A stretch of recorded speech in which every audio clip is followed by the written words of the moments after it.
द्वारकाधीश की जय।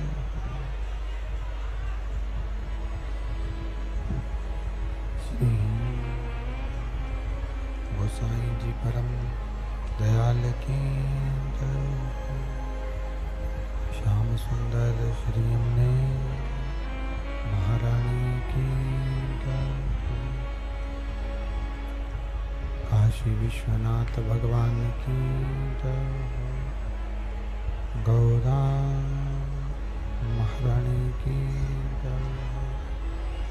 श्री गणेश जी महाराज की जय।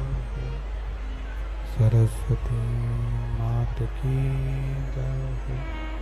खेड़ापति सरकार की जय। कुबेरेश्वर महादेव की जय। महाकालेश्वर भगवान की जय। ओमकारेश्वर भगवान की जय। संत सद्गुरुदेव गौ माता की जय। नर्मदे महारानी की जय। चिंता संतान अंतार यत्पदान ऋणदा शयनं तनीन्द्रचार्यान् प्रणमामि मुहुः। यदनुकृतो जन्तुः सर्वदुःखातिगो भवेत् तमं सर्वदा वन्दे श्रीमद्वल्लभनन्दनम्। अज्ञानतिमिरागास्य ज्ञानजशलाकया चक्षुरुन्मीलितेन तस्मै श्रीगुरवे नमः। नमामि हृदयशेषे लीलाचिरद्धिशयनं लक्ष्मीसहस्राम्बे सर्वमानं कलानिधि। चतुर्भीष्व चतुर्भीष्व चतुर्भीष्व त्रिस्तवा षड्जायते सो पञ्चदा हृदय। बोल विश्वनाथ भगवान की जय। ओम नमः शिवाय। ओम नमः शिवाय। ओम नमः शिवाय।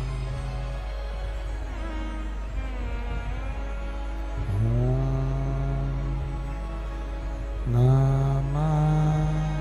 शिवाय। नमः शिवाय। नमः शिवाय।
नमः शिवाय।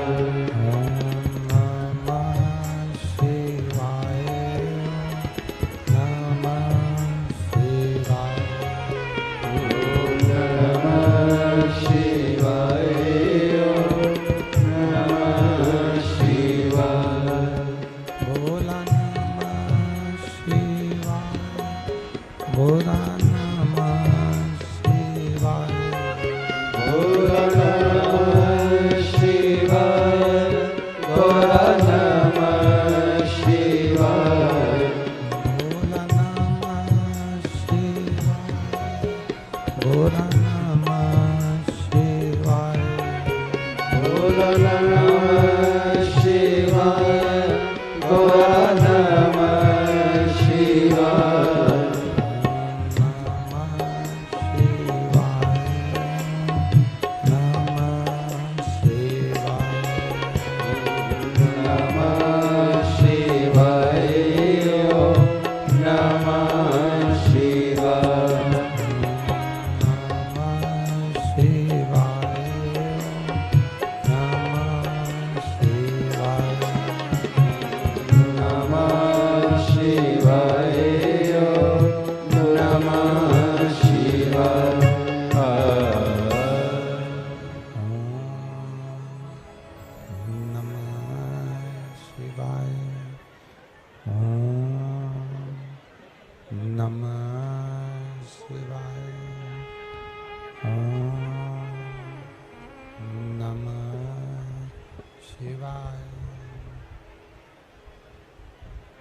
विश्वनाथ भगवान की जय। महाकालेश्वर भगवान की जय। ओमकारेश्वर भगवान की जय। नर्मदे महारानी की जय। कुबेरेश्वर महादेव की जय। हर हर महादेव, हर हर महादेव, हर हर महादेव हर। काशी विश्वनाथ, ओगरदानी, त्रिकालदर्शी, कैलाशी, अविनाशी भगवान शिव, जिनकी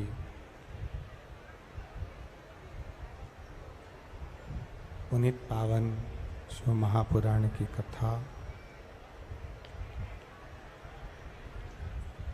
संपूर्ण विश्व के कल्याण हेतु बाबा देवादिदेव महादेव की कृपा से श्रवण करने का सौभाग्य प्राप्त हुआ है। भगवान शिव ओगरदानी, त्रिकालदर्शी, कैलाशी, अविनाशी जो संपूर्ण विश्व का कल्याण करने वाले हैं, संपूर्ण जगत का उद्धार करने वाले हैं, ऐसे बाबा देवादिदेव महादेव, जिनकी आनंदमय, रसमय, संपूर्ण विश्व का कल्याण करने वाली पावन शिव महापुराण की कथा को आप और हम इस नरेला क्षेत्र के पावन प्रांगण में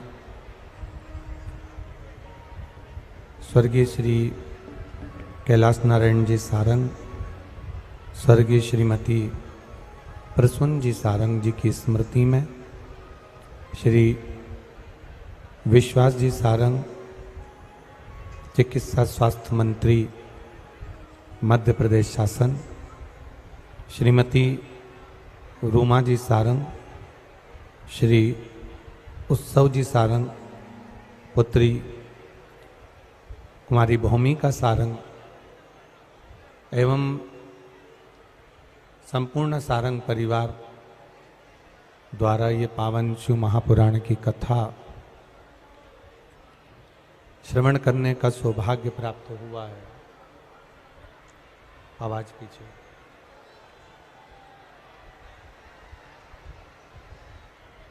बड़े सौभाग्य का विषय है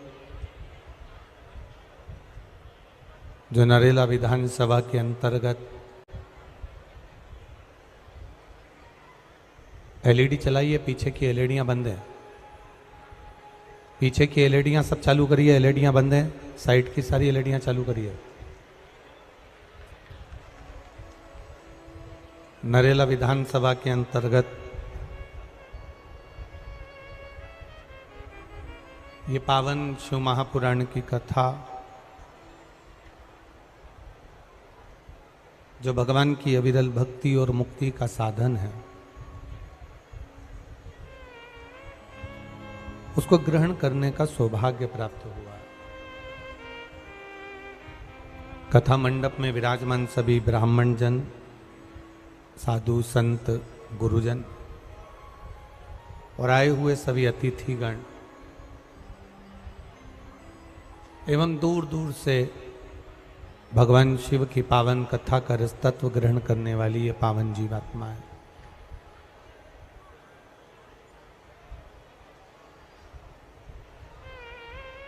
जन्म लेना एक अलग विषय है,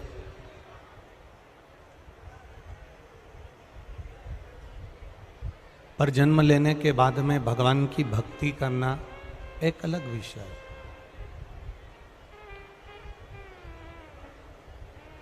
ये दोनों में बड़ा अंतर है।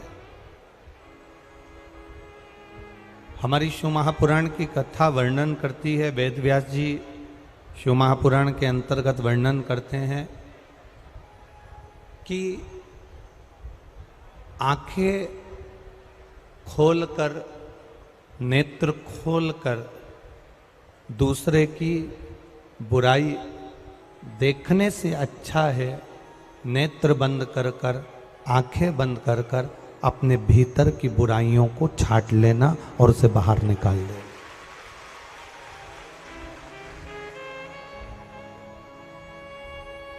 हम नेत्र खोलकर, आंखें खोलकर दूसरे की बुराई तो देख लेते हैं, दूसरों में बुराइयां तो छांट लेते हैं, दूसरे में बुराइयां तो हम देख लेते हैं। एलईडियां चालू करवाओ भाई, उधर की एलईडियां चालू करवाइए।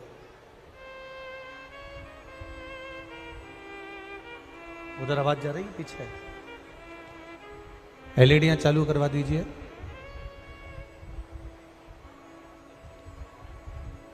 नेत्र खोलकर, आंखें खोलकर हम दूसरे की बुराइयां तो देख लेते हैं, पर शिव महापुराण की कथा कहती है कि हम नेत्र बंद कर कर, आंखें बंद कर कर अपने भीतर जो बुराइयां छुपी होती हैं उसको भी निकालने का प्रयास करें, जिससे ये बुराई निकलेगी तो अच्छाई हमारे भीतर प्रवेश करेगी।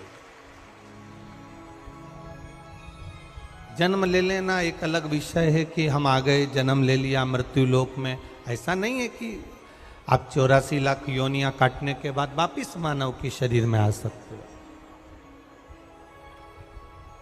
पर शिव महापुराण की कथा कहती है कि पुनरपि जननम पुनरपि मरणम, बार बार जन्म और मृत्यु के प्रपंच से जगत गुरु शंकराचार्य जी कहते हैं इस जन्म और मृत्यु के प्रपंच से कब तक बाहर ना आएंगे।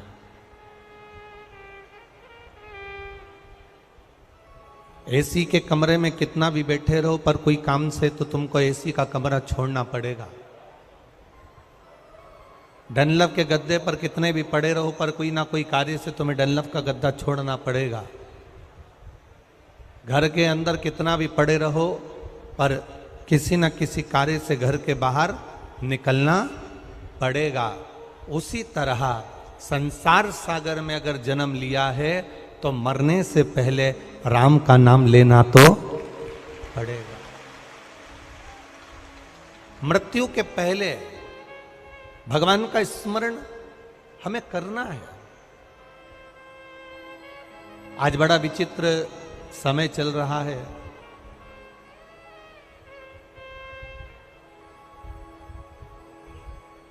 एलईडियां नहीं चल रही हैं क्या? क्या आवाज नहीं आ रही है? हैं? एलईडियां नहीं चल रही हैं? एलईडियां चलाइए, सब जगह की एलईडियां चालू कर दीजिए आप।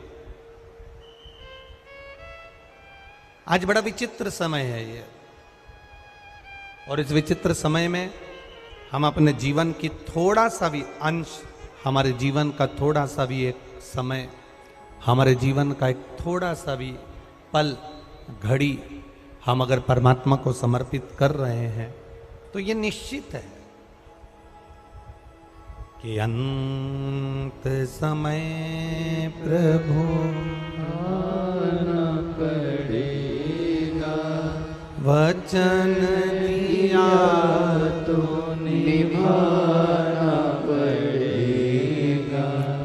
आए ना आए प्रभु कुटुंब कबीरा, अंत समय प्रभु आना पड़ेगा, वचन दिया तो निभाना पड़ेगा। अंत समय प्रभु आना पड़ेगा। अगर कोई अंतिम बिंदु में ना आएगा तो तुमने जो देवाधिदेव महादेव को एक लोटा जल चढ़ाया है, तुमने जो भगवान शिव की आराधना करी है, तुमने जो राम नाम, कृष्ण नाम, शिव नाम, भगवान की अविरल भक्ति को धारण करा है, ये निश्चित है कि कोई आएगा ना आएगा, पर तुम्हारे अंतिम क्षण में मेरा काल अधिपति महाकाल तुम्हारे पास में खड़ा मिलेगा, ये निश्चित था। ये बड़ा विचित्र, बहुत विचित्र संसार है। संसार के लोग पाप करते हैं जवानी में। पाप कब करते हैं? जम जम के बोलो जरा, अच्छे से बोलो, और जम के बोलो जरा। पाप कब करते हैं? जवानी में। झूठ बोलेंगे जवानी में, छल करेंगे जवानी में, भोग विलास करेंगे जवानी में, अपशब्द बोलेंगे जवानी में, आड़ा टेढ़ा कर्म करेंगे जवानी में। दुनिया के लोग पाप करते हैं जवानी में, और दुनिया के लोग पुण्य करते हैं बुढ़ापे में। अगर पाप जवानी में कर रहे हो और पुण्य बुढ़ापे में कर रहे हो, तो ये श्रेष्ठ रीति नहीं है, ये श्रेष्ठ नीति नहीं है। हमारे यहाँ शिव महापुराण की कथा कहती है, अगर मान लो तुम्हारे कपड़े पर चाय अभी गिरी और इसको तुम 3 महीने बाद धोगे, तो चाय का दाग रहेगा कि नहीं रहेगा? अरे बोलो तो, रहेगा ना। और अगर वो चाय तुम्हारे कपड़े पर गिरी और तुमने जबी की जबी धो लिया, तो दाग रहेगा क्या? नहीं रहेगा। उसी तरह आज संसार के लोग पाप करते हैं जवानी में, पाप कर्म करते हैं जवानी में, और पुण्य करने का प्रयास करते हैं बुढ़ापे में। तो ईमानदारी से बोलो, जवानी के पाप को क्या बुढ़ापे में धो पाओगे? कैसे धो पाओगे?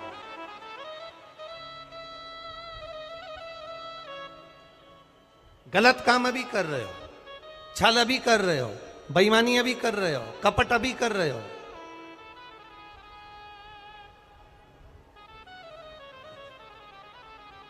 नौकरी अभी कर रहे हो, और बाद में तुम सोचो कि मेरा जो बुढ़ापा आएगा तो मैं पुण्य कमा लूंगा, मेरे बुढ़ापे में मैं अच्छा काम कर लूंगा, मेरे बुढ़ापे में मैं सत्कर्म कर लूंगा, मेरे बुढ़ापे में मैं कोई अच्छा काम कर लूंगा। तो ये अलग विषय है, ये हो नहीं सकता।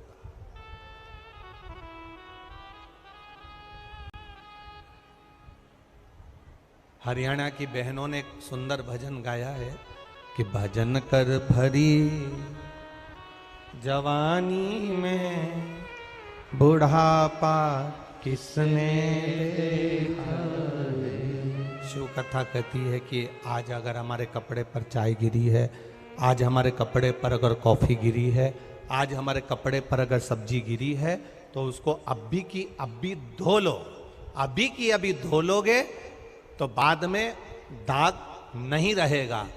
आज अगर हमने पाप कर्म किया है, आज हमने अगर झूठ बोला है, आज हमने गलत कर्म करा है, तो शिव पुराण कहती है आज ही शंकर जी के मंदिर में जाकर 1 लोटा जल चढ़ाकर, कोई पुण्य कार्य कर कर, किसी का भला कर कर, किसी प्यासे को पानी पिलाकर, किसी भूखे को भोजन कराकर, किसी को औषधि देकर, किसी के लिए सत्कर्म कर कर अपने इस पाप कर्म को धोने का प्रयास करो। बाद का कोई भरोसा नहीं।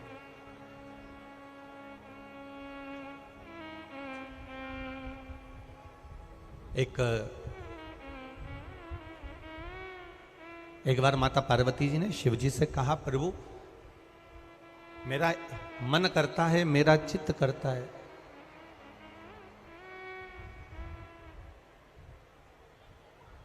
एलईडी नहीं चल रही है क्या?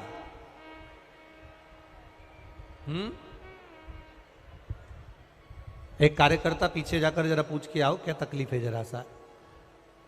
एक कार्यकर्ता जाकर जरा पीछे से पता करो, एलईडी नहीं चल रही है क्या, आवाज नहीं आ रही, कारण क्या है, क्यों आवाज लगा रहे हैं लोग? एलईडियां नहीं चल रही हैं तो एलईडियां चालू करो ना भाई।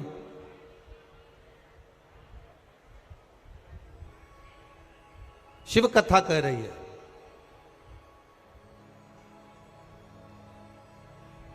शिव महापुराण की कथा वर्णन कर रही है। एक बार माता पार्वती जी भगवान शिव से कह रही हैं, भगवान शंकर से वर्णन कर रही हैं, और माता पार्वती जी ने भगवान शिव से प्रार्थना करी, माता पार्वती जी ने भगवान शंकर से विनय करा, प्रभु मेरा मन करता है कि एकांत में बैठकर मैं तप साधना करूं, और उस तप साधना का जो पुण्य है, उस तप साधना का जो पुण्य एकत्रित होगा, उस तप साधना का जो पुण्य हमारे पास में आएगा, उस तप साधना के पुण्य को मैं आपको समर्पित करूं। बस मेरे हृदय में, मेरे चित्त में ये बात आ रही। और यहां शिव महापुराण की कथा कर रही है, भगवान शंकर का संवाद कर रहा है, शिव कथा कर रही है। अपने भीतर एक बात हमेशा उतार कर रखना, एकादशी का व्रत करो, चाहे सोमवार का व्रत करो, चाहे पशुपति व्रत करो, चाहे तीज का व्रत करो, चाहे चतुर्थी का व्रत करो, चाहे पंचमी का करो, चाहे छठ का करो, तुम्हारी मर्जी पड़े जो व्रत करो। पर शिव महापुराण की कथा कहती है जैसे माता पार्वती जी ने भगवान शंकर से जाकर प्रार्थना करा कि हे भोलेनाथ, मेरा मन करता है कि मैं तप साधना करूं और उस तप साधना के पुण्य को इकट्ठा कर कर मैं आपको समर्पित करूं।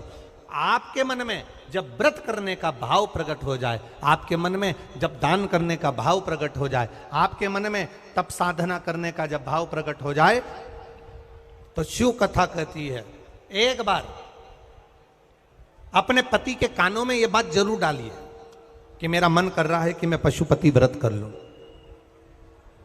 मेरा मन कर रहा है कि मैं सोमवार का व्रत कर लूं, मेरा मन कर रहा है कि मैं भगवान की ये सोमवार का व्रत, ये 16 सोमवार का व्रत, ये पशुपति व्रत मैं धारण कर लूं। ये अपने मन की बात आप अपने पति से जरूर कहें, अपने परिवार में जरूर कहें। कारण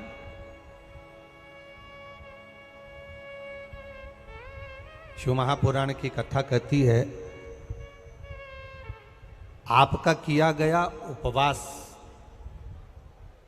आपका किया गया भजन, आपका किया गया मंत्र जाप, जब आप करने के लिए बैठें, उपास करें, मंत्र जाप करें, कीर्तन करें, तो आप जब जप करने या कीर्तन करने या मंत्र जाप करने या उपास करने के लिए जब तैयार हों और आगे बढ़ें, उपवास करते समय, तप साधना करते समय कोई परिवार का व्यक्ति आकर यदि आपका हाथ पकड़कर उठा दे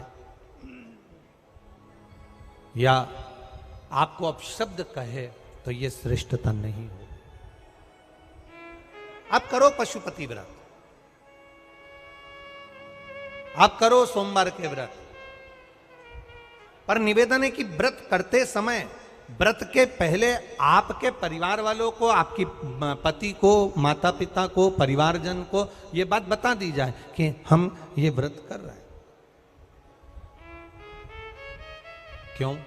उसका कारण केवल इतना सा है कि जब हम ये परिवार वालों को बता देंगे कि हम व्रत कर रहे हैं, तो आपके व्रत में कोई टोकने वाला नहीं रहेगा, आपके व्रत को कोई रोकने वाला नहीं रहेगा, और आप निष्कपट भाव से भगवान की अविरल भक्ति को धारण कर सकते, निष्कपट भाव से भगवान के भजन को धारण कर सकते।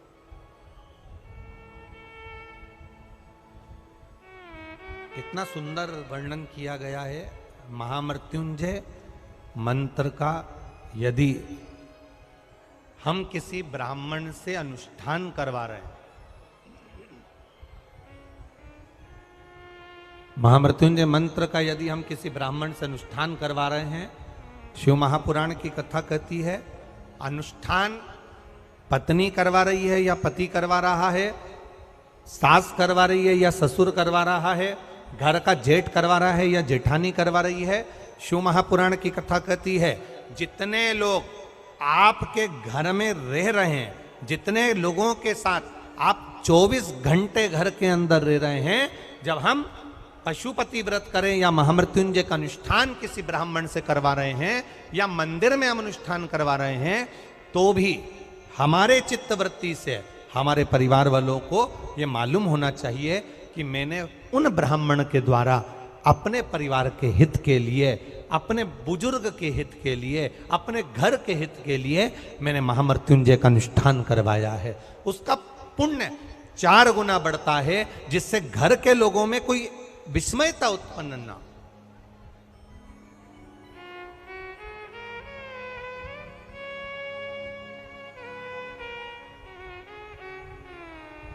हमारे भीतर कोई विस्मयता उत्पन्न ना हो, हमारे मन के भीतर कोई भेदभाव उत्पन्न ना हो।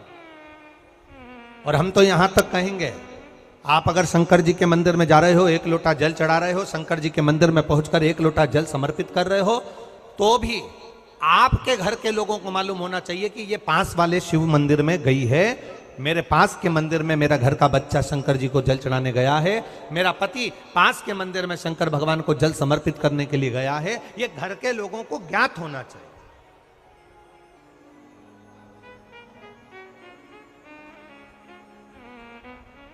घर के लोगों को ये मालूम होना चाहिए कि ये पास के मंदिर में मेरी धर्म पत्नी गई है, पास के मंदिर में मेरे माता पिता गए, पास के मंदिर में मेरे परिवार के लोग गए। ये आपकी चित्तवृत्ति में और परिवार की चित्तवृत्ति में ये बात रहना चाहिए, छुपा कर नहीं जाना।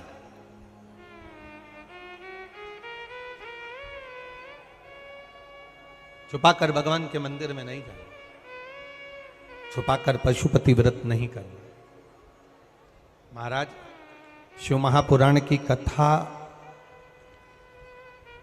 वर्णन करती है कि आप भगवान का अगर कोई व्रत, कोई साधना, कोई नियम ले रहे हो, माना आपने कोई व्रत करा, कोई साधना करी, पर घर के लोगों को वो ज्ञात होना चाहिए कि ये मंदिर तक जा रही है, ये पशुपति व्रत कर रही है, आराधना कर रही है।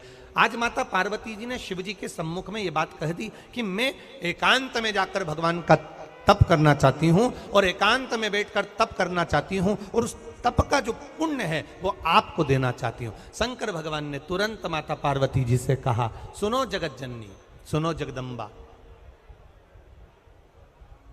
सुनो पार्वती, आप तप करो, मना नहीं है, आप साधना करो, मना नहीं है, आप आराधना करो, मना नहीं है, और आप सोचो कि आपकी करी गई तप साधना का पुण्य आप मुझे दे दो, तो भगवान तुरंत कहते हैं, पार्वती जी मुझे आपके तप साधना का पुण्य नहीं चाहिए, आप अपना पुण्य अपने पास में रखो, हमें आपका पुण्य नहीं चाहिए। अभी तक जितनी शिव महापुराण की कथा हुई, उस कथा में आज तक ये बात नहीं निकली जो आज आप लोगों के बीच में इस भोपाल नरेला विधानसभा में जो कथा चल रही है, इसमें ये कहना चाह रहे हैं। बड़ा ध्यान लगाकर सुनना। आप अगर 5 महीने तक, 6 महीने तक, 3 महीने तक, 2 महीने तक, 15 दिन, 20 दिन, 1 महीना, 1 साल, 2 साल, 8 साल, 4 साल अगर आपने शंकर भगवान को जल चढ़ाया है, तो शिव महापुराण की कथा यहाँ तक कहती है कि आपके घर में अगर कोई व्यक्ति बहुत दयनीय स्थिति में पड़ा हुआ है, हॉस्पिटल में पड़ा हुआ है, कोई तकलीफ में पड़ा हुआ है, कोई कष्ट में पड़ा हुआ है, तो आप जब भगवान शिव को जल समर्पित करो तो बाबा से ये विनती कर कर भी जल समर्पित कर सकते हो कि मेरे परिवार का एक व्यक्ति, उसका ये साथ में ये हो गया और वो हॉस्पिटल में पड़ा, उसका नाम ये है, गोत्र ये है। बाबा, हमने जो तप साधना करी है, हमने जो इतने महीने तक आपको जल समर्पित करा है, हमने जो बेलपत्र समर्पित करी है, मेरे बाबा आज स्वीकार करना। और जो हॉस्पिटल में पड़ा है, जो कर्जे में लदालूम पड़ा है, जो तकलीफ भोग रहा है, ऐसी कृपा करना बाबा कि मेरे 2 महीने जो मैंने जल चढ़ाया है, उस चढ़ाए गए जल का पुण्य मैं उसके खाते में देती हूं और उसको ठीक कर देना। यह पुण्य का भाग,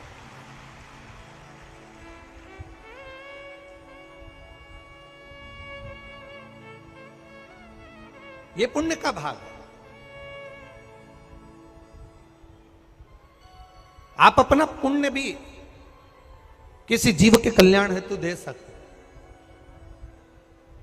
अब किसी ने एक बार ये कथा सुनी और कथा सुनकर कहा, महाराज जी आप कहते हो कि शंकर जी पे चढ़े हुए जल का पुण्य भी हम किसी को दे सकते हैं क्या? शंकर जी को चढ़े हुए जल का पुण्य क्या किसी को दिया जा सकता है? क्यों नहीं दे सकते? क्यों प्रदान नहीं कर सकते? एक पत्र आया है, देखिए।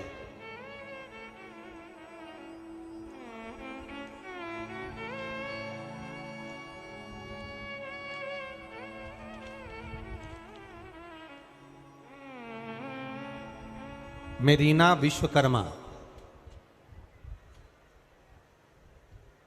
पति श्री कैलाश विश्वकर्मा, अयोध्या नगर एन सेक्टर से आई हूँ। कहीं बैठी हो तो हाथ हिला सकती हैं।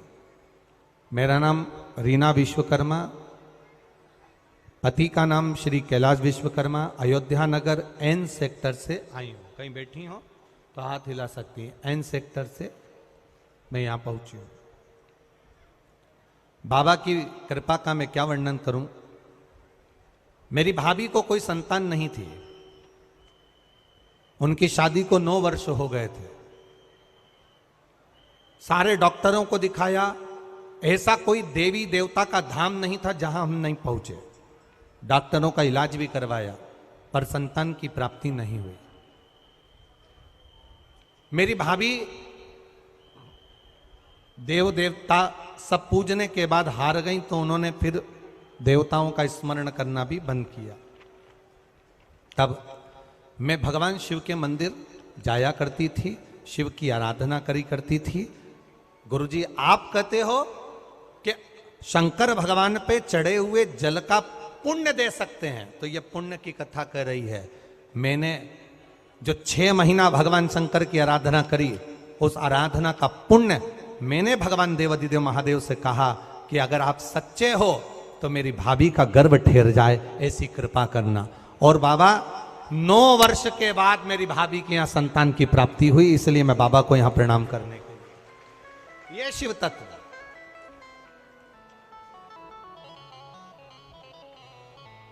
एक पुण्यता। अपने भीतर एक विचार फिर करिएगा। बड़े बड़े सावधानी की कथा है। आप लोग सोचो कि यह कथा यहाँ से सुनी, यहाँ से निकाल दी, बच्ची कुची थी, कपड़े में झटकार दी। यहाँ कथा अगर सुनने के लिए आए हो तो थोड़ा दिल लगाकर सुनना, मन लगाकर सुनना। हो सकता है एलईडियाँ थोड़ी बंद चालू हो, मना नहीं है, पर माइक की व्यवस्था आपके पास में है तो दिल लगाकर सुनो। जहाँ मौका मिल जाए वहाँ बैठकर अपना चित्त लगाकर सुनना, क्योंकि 3 घंटे में से केवल 2.5 घंटा आपको प्राप्त होता है। बाकी का पूरा समय आप लोग यहाँ सुबह 6 बजे से रात को 3 बजे से 4 बजे से इस कथा का इंतजार करते हो। शायद दुनिया की पहली कथा होती है शिव महापुराण की कथा, जिसको लोग रात को 4-4 बजे से 3-3 बजे से जगह संभाल कर बैठकर कथा सुनते हैं। तपती हुई धूप, भयंकर गर्मी, 2 किलोमीटर दूर तक पैदल चलकर आना, और बैठने के लिए इतना 8-8, 9-9 पंडाल लगाए घर पर, 9-9 पंडाल भी फुल हैं। उन पंडालों में जगह नहीं। धूप में छाता पकड़ना, चादर पकड़ना, साड़ी पकड़ना और उसको पकड़कर बैठे रहना। तपती हुई धूप में जहाँ तहाँ बैठकर कथा सुनना, ये दुनिया की पहली कथा है जिसको लोग कभी भूल नहीं पाएंगे कि इतनी धूप में भी लोग कथा सुन सकते। इतनी धूप, इतनी गर्मी, और केवल एक जगह नहीं, जहां शिव महापुराण की कथा का रसतत्व होता है वहां लोग इंतजार करते हैं 3-3 बजे तक। इसको छूटने मत देना। ग्रहण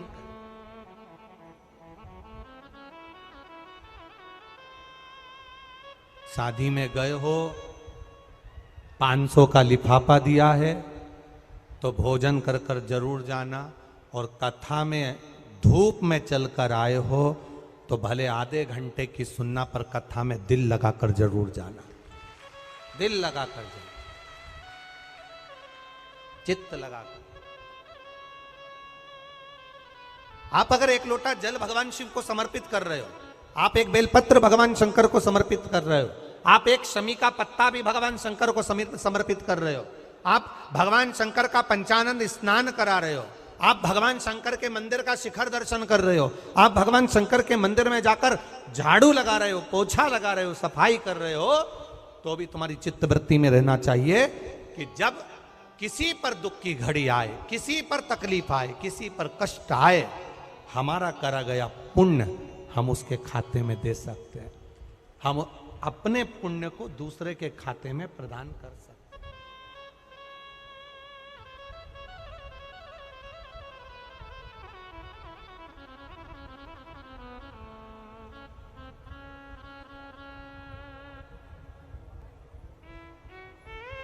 बेलपत्र, जरा ध्यान देना हो। ये बेलपत्र जो होता है,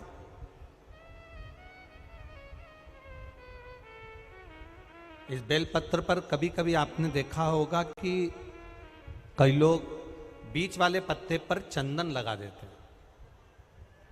ये जो बीच का पत्ता होता है, इस पर लोग चंदन लगा देते हैं। शिव महापुराण की कथा कहती है, अगर भूलवश भी अनायास आपके पास बेलपत्र भी नहीं है, शिव जी का चढ़ा हुआ बेलपत्र भी अगर आपने उठा लिया और उठाकर उस बीच वाले पत्ते पर एक चावल का दाना रखकर भी आप भगवान भोलेनाथ को समर्पित कर रहे हो, तो ये समझ लेना कि तुमने महीना, 2 महीना, 4 महीना, 6 महीना, 8 महीने में, हम तो हमेशा कहते आए हैं, आज फिर कर रहे हैं, 1 महीना पूरा हो जाए जल चढ़ाते, 2 महीना पूरा हो जाए जल चढ़ाते, 3 महीना पूरा हो जाए, 4 महीने पूरे हो गए, 6 महीने पूरे हो गए, या आपका साल भर पूरा हो गया, प्रयास करा करो, एक बीच वाले पत्ते पर एक चावल का दाना रखकर शिव जी को समर्पित करना। क्यों? जो तुमने पूर्व में जल चढ़ाया है वो चावल का दाना अक्षय, उसको अक्षत माना जाता है, अक्षय माना जाता है। मतलब तुमने अभी तक जो जल समर्पित करा है वो कभी समाप्त तो नहीं हो सकता, उसका पुण्य तुम्हारे खाते में चले गया, अब तुम उसको किसी को भी प्रदान कर सकते।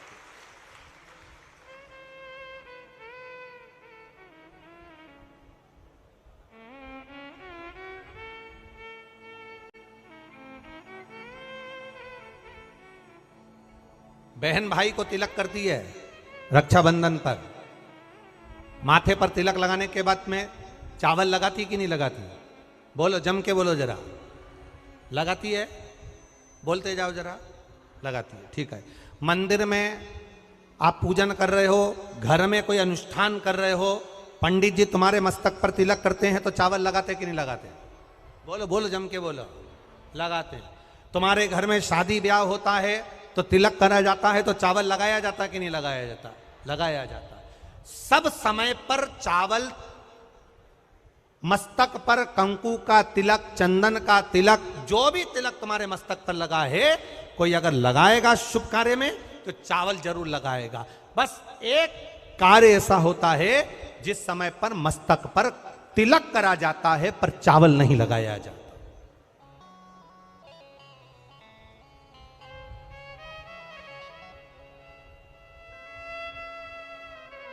एक समय ऐसा होता है जिस समय तिलक करा जाता है पर चावल नहीं लगाया जाता। चावल का मतलब है अक्षय, मतलब बार बार भगवान ऐसा मौका लाए, बार बार भगवान ऐसी कृपा करे कि तुम ऐसा अनुष्ठान करते रहो, पुण्य करते रहो, सत्कर्म करते रहो, 16 सोमवार के व्रत करते रहो, चतुर्थी के व्रत करते रहो, तुम छठ की पूजन करते रहो, तीज का व्रत करते रहो, सोमवार का व्रत करते रहो, तुम्हारे घर में हमेशा ऐसे शुभ कार्य होते रहें। केवल अक्षय, अक्षत एक जगह पर नहीं लगाया जाता। कब नहीं लगाते अक्षत को? मस्तक पर तिलक करते समय अक्षत कब नहीं लगाया जाता? केवल एक समय पर। कब? जब घर में कोई शांत हो जाता है, और शांत होने के बाद जब मस्तक पर पगड़ी का क्रम होता है, उस पगड़ी के क्रम पर तिलक तो लगाया जाता है पर चावल नहीं लगाया जाता। भगवान से प्रार्थना करते हैं ये बार बार मौका मत देना, जो हो गया उसको समाप्त, ऐसा मौका बार बार ना दीजिएगा। हाँ, पगड़ी पर से उठ गए, अच्छा काम करने के लिए मंदिर जा रहे हो, स्थान छोड़ने के बाद अब तिलक लगाओ और उसमें चावल ढेर सारा लगाओ, कोई मना नहीं। पर अक्षय, उस अक्षत की महत्वता को समझना कि उसको बारंबार प्राप्ति ना हो, ऐसे कार्य की प्राप्ति ना हो, अच्छे कार्य की प्राप्ति, श्रेष्ठ कार्य की प्राप्ति, शुभ कार्य की प्राप्ति। अगर मौका मिले तो एक बार भविष्य पुराण, और एक बार मौका मिले तो कुर्म पुराण, और एक बार मौका मिल जाए तो नंदी पुराण, ये 3 पुराणों का स्मरण करना, इसमें आपको अक्षत की महत्वता प्राप्त हो। भविष्य पुराण, कुर्म पुराण और नंदी पुराण, इन 3 पुराणों में आपको अक्षत की महत्वता प्राप्त होगी कि चावल की महत्वता क्या है। एक चावल का दाना जब अशोक सुंदरी वाली जगह पर चढ़ाया जाता है, एक चावल का दाना अशोक सुंदरी वाली जगह पर चढ़ाया जाता है। हम माताओं से हमेशा कहते हुए आए हैं, आज फिर निवेदन करेंगे, जिस माता के गर्भाशय में गांठ हो गई हो, जिस माता के गर्भाशय में गठान पड़ गई हो, एक पत्र आया है उसको भी ध्यान फिर इसका वर्णन बताते हैं।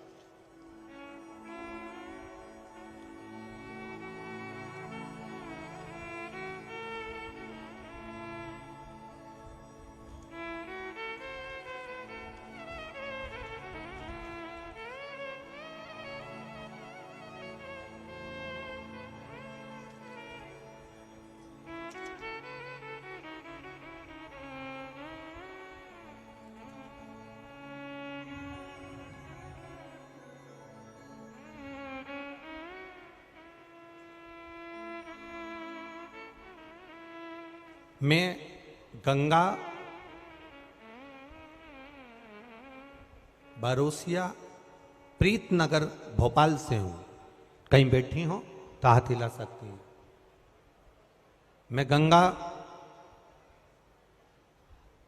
बारोसिया प्रीतनगर भोपाल से हूं। एक चावल का दाना और एक लोटा जल, एक बेलपत्र का महत्व क्या है, इस पत्र को आप लोग टीवी चैनल के माध्यम से एलईडीओं पर भी पढ़ सकते हैं। हम जो पत्र पढ़ते हैं वो आप भी अपने आनंद के साथ उस पत्र को पढ़िए। मेरे पति को एक गांठ हो गई, उस गठान का ऑपरेशन डॉक्टर ने बोला, और गांठ इतनी विचित्र थी कि उठने बैठने में भी आफत कर रही थी। तब शिव जी पर एक चावल का दाना समर्पित करना, एक बेलपत्र समर्पित करना प्रारंभ करा। शिव जी पे चढ़ा हुआ जल पीना प्रारंभ करा। सीहोर गए, वहां से रुद्राक्ष लाए, उस रुद्राक्ष का जल शंकर भगवान को चढ़ाना प्रारंभ करा। जिन डॉक्टरों ने ऑपरेशन का कहा था, 22 दिन के बाद हम उनको चेक कराने के लिए गए तो गठान गल चुकी थी। एक चावल का दाना हमारे सुख का अनुभव करा देता। अगला वर्णन उन्होंने लिखा, गुरुजी बाबा ने एक कृपा तो करी, साथ में मेरे बच्चे के हाथ में सफेद दाग हो गया। तो सफेद दाग हो गया तो हमने डॉक्टरों का इलाज करवाना प्रारंभ करा। आयुर्वेदिक दवाई भी ली, पर वो दाग समाप्त नहीं हो रहा था। जब दाग समाप्त नहीं हो रहा था तब शंकर जी के मंदिर में जाकर समी के पत्ते का आपने जो प्रयोग बताया था वो करना प्रारंभ करा, और बाबा की कृपा से शिव जी का चढ़ा हुआ जल शरीर पर लगाना, और पूर्णिमा के दिन गाय जो अपने बछड़े को दूध पिलाती है उसका जो फेन बछड़े के मुंह पर आता है वो शरीर पर लगाना, और लगाकर उसको बैठना। उससे मेरे बच्चे के शरीर पर से सफेद दाग पूरा समाप्त हो गया। ये शिव तत्व, ये शंकर।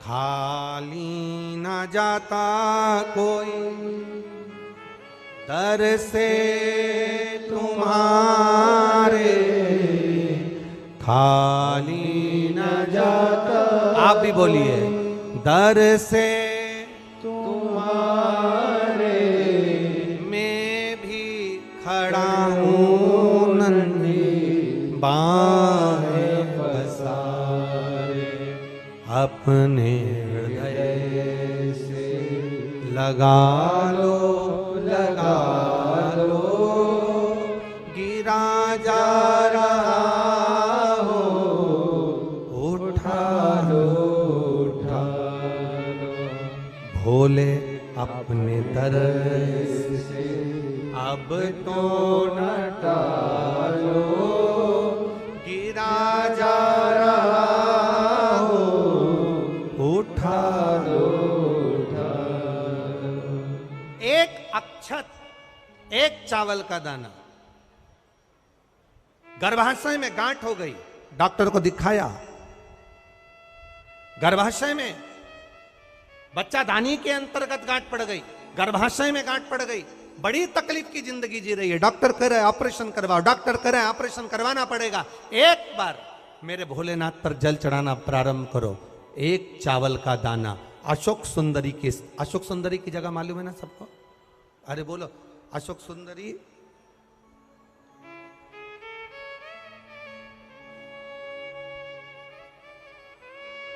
जैसे ये शिवलिंग,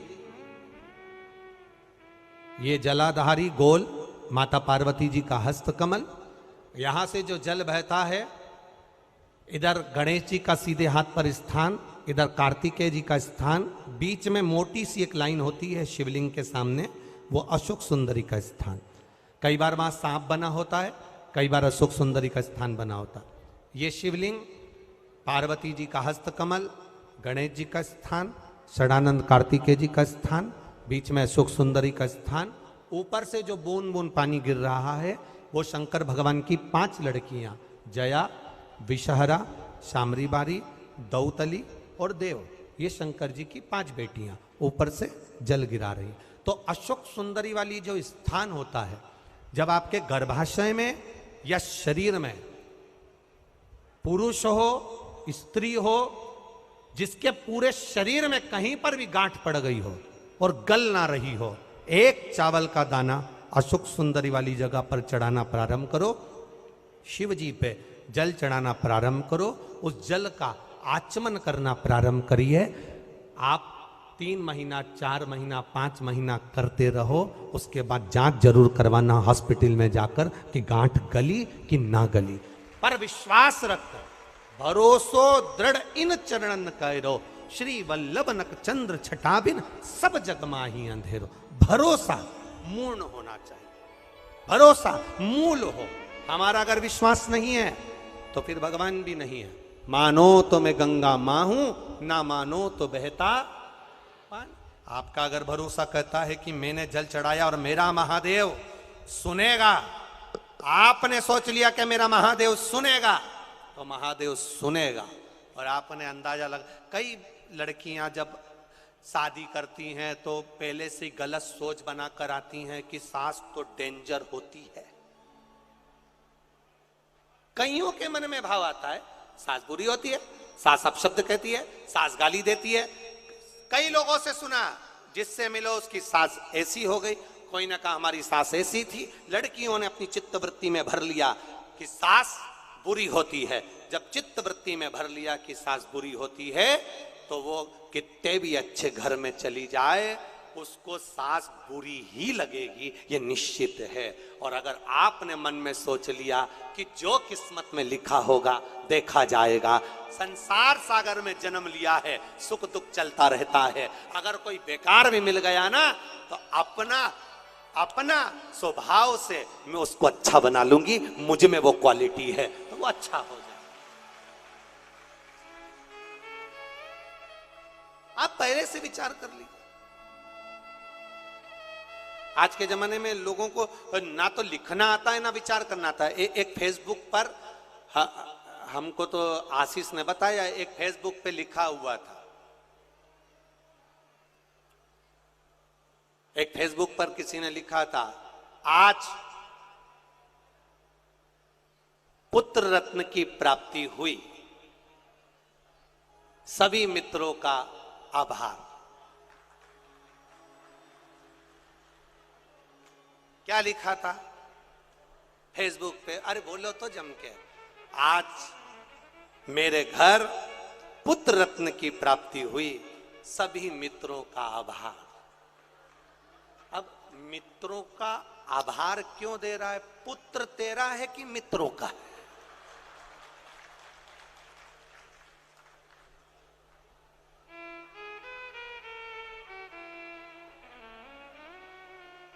बोलो, जम के बोलो। लिखना चाहिए ऐसा, पर स्मरण नहीं है, चित्तवृत्ति में नहीं आया है, ये आना चाहिए।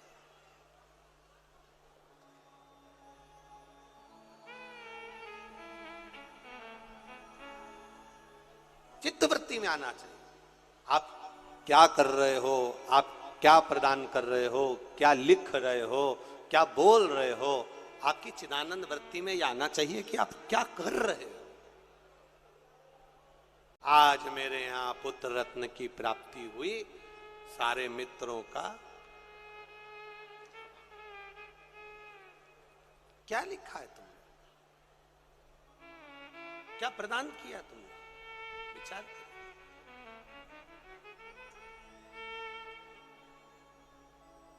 आभार किसका होना चाहिए था? आज मेरे घर पुत्र रत्न की प्राप्ति हुई, महादेव आपका आभार, आपकी कृपा, आपकी दया, आपकी करुणा, जो ये पुत्र रत्न की प्राप्ति मेरे घर में हो गई, ये आपकी करुणा से हुई, ये आपकी उदारता से हुई।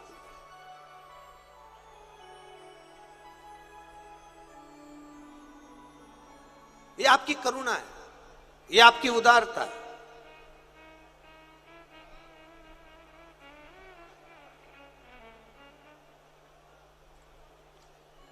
ये कथा हमने कल भी कहा था कि कथा और कहीं भी हो सकती थी, भोपाल में ऐसा जरूरी नहीं कि आदरणीय विश्वास भैया के यहाँ हुई, कथा कहीं पर भी हो सकती थी।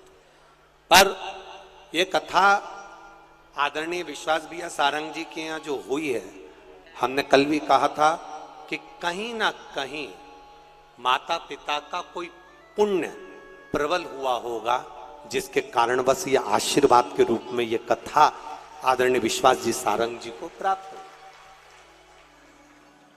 और वो पुण्य कैसा? जब हमने पता करा तो हमारे स्मरण में आया कि जब स्वर्गीय श्री कैलाश नारायण जी सारंग जी बीमार पड़ गए, और बीमार पड़ने के बाद जब दिल्ली में एडमिट हो गए और उनका इलाज चलता रहा, तब हम कभी भी जजमान परिवार से ये कुछ भी नहीं पूछते और ना हम उनसे बात करते हैं कि तुमने क्या करा क्या ना करा। हम तो हमारे जो सेवादार लगे रहते हैं, कार्यकर्ता लगे रहते हैं, उनसे पूछते रहते हैं। तो बताया कि गुरुजी विश्वास भैया सारंग भोपाल में उस समय पर भी मंत्रिमंडल में थे, जिस समय पर पिताजी का स्वास्थ्य खराब था, तो यहाँ पर संभालते हुए यहाँ पर भी सारी मीटिंग अटेंड करना और रात के समय जाकर अपने माता पिता की सेवा करना दिल्ली में, ये कोई सहजता का विषय नहीं होता। और उसी का पुण्य फल, उसी का एक आनंद, उसी का जो पुण्य है, उसी का जो पुण्य फल मिला है, वो ये मिला है, ये उसी का पुण्य फल, ये कोई सहज नहीं।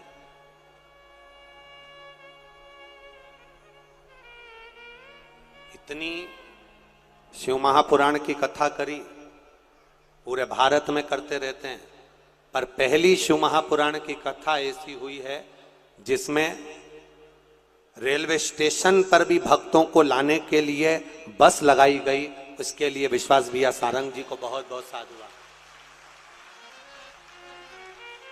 आज तक जितनी कथा हुई, उस किसी कथा में कहीं पर भी रेलवे स्टेशन से कथा स्थल तक लाने के लिए भक्तों के लिए बस नहीं लगी, पर पहली कथा ऐसी थी जिसमें भोपाल के रेलवे स्टेशन से भक्तों को यहां तक लाने के लिए बसों को निशुल्क चलाया गया। एक बार जोरदार ताली बजा, बहुत बहुत साधुवाद, बहुत बहुत साधुवाद।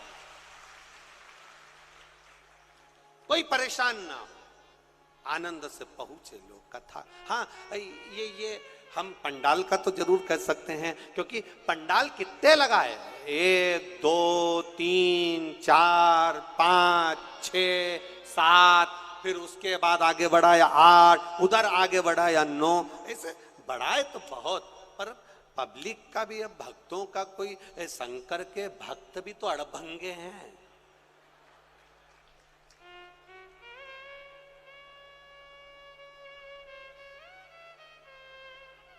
और मेरा विश्वास कहता है जितने पुलिस के कर्मचारी लगे हैं ना, ये भी टेंशन में होंगे, ये आ कहां से रहे रे, जो लगे होंगे ना वो भी थोड़ा सा टेंशन में होंगे कि आखिर ये कहां से आ रहे हैं, समझ में ही नहीं आता, और हर कहीं आके हर कहीं बैठ जाते हैं, जहां मर्जी पड़े वहां। कल बोल रहे थे भैया, कहने लगे गुरुजी आपके ये भक्त सुनते बिल्कुल नहीं है। हमने पूछा क्या नहीं सुनते? कहीं गुरुजी जो बैठ गया, हम उनसे कह रहे कि भंडारा चल रहा है भोजन कर लो, भंडारा चल रहा है भोजन कर लो, तो माताएं कहती है हमें मालूम है हम नहीं जाएंगे। हमने कहा मां क्यों नहीं जाओगी? तो कहे चले गए और दूसरा आके फंस गया तो हम नहीं जाएंगे। तो ये भोजन करने भी ना जाए गुरुजी, हजारों लोगों का रोज भोजन बनता है, हजारों लोगों का, लाखों लोगों का रोज भोजन बन रहा, पर जाए।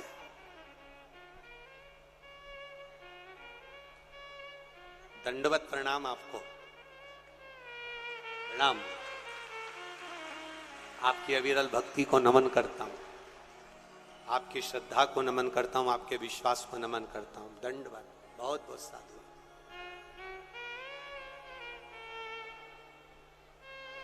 और वो यही भाव,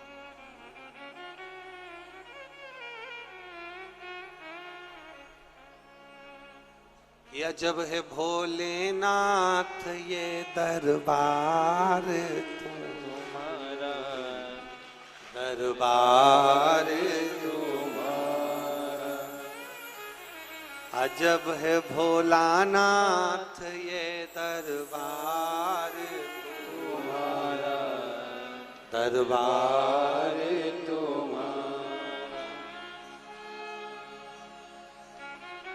भूत प्रेत नित करे चाकरी और सबका यहाँ गुजारा, अजब है भोलानाथ ये दरबार तुम्हारा, दरबार तुम्हारा, अजब है भोलानाथ ये दरबार तुम्हारा, दरबार तुम्हारा। ओ जय भोला भंडारी गौरा के त्रिपुरारी, ओ जय भोला भंडारी गौरा के त्रिपुरारी, ओ जय भोला भंडारी गौरा के त्रिपुरारी, ओ जय भोला भंडारी गौरा के त्रिपुरारी। ओ रखियो लाज हमारी गौरा के त्रिपुरारी, रखियो लाज हमारी गौरा के त्रिपुरारी, ओ रखियो लाज हमारी गौरा के त्रिपुरारी, रखियो लाज हमारी गौरा के त्रिपुरारी। मन की इच्छा पूर्ण हो तो कल्याण हमारा, मन की इच्छा पूर्ण हो तो हो कल्याण हमारा, अजब है भोलानाथ ये दरबार तुम्हारा, दरबार तुम्हारा, अजब है भोलानाथ ये दरबार तुम्हारा, दरबार तुम्हारा। ओ गजब है भोलानाथ ये दरबार तुम्हारा, दरबार तुम्हारा, गजब है भोलेनाथ ये दरबार तुम्हारा, दरबार तुम्हारा।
गजब नजारा, अजब है भोलानाथ ये दरबार तुम्हारा, दरबार तुम्हारा। गजब है भोलानाथ ये दरबार तुम्हारा, दरबार तुम्हारा। ओ जय भोला भंडारी गौरा के त्रिपुरारी, जय भोला भंडारी गौरा के त्रिपुरारी। ओ रखियो लाज हमारी गौरा के त्रिपुरारी, रखियो लाज हमारी गौरा के त्रिपुरारी। मन की इच्छा पूर्ण हो कल्याण हमारा, मन की इच्छा पूर्ण हो कल्याण हमारा। ओ गजब है भोलानाथ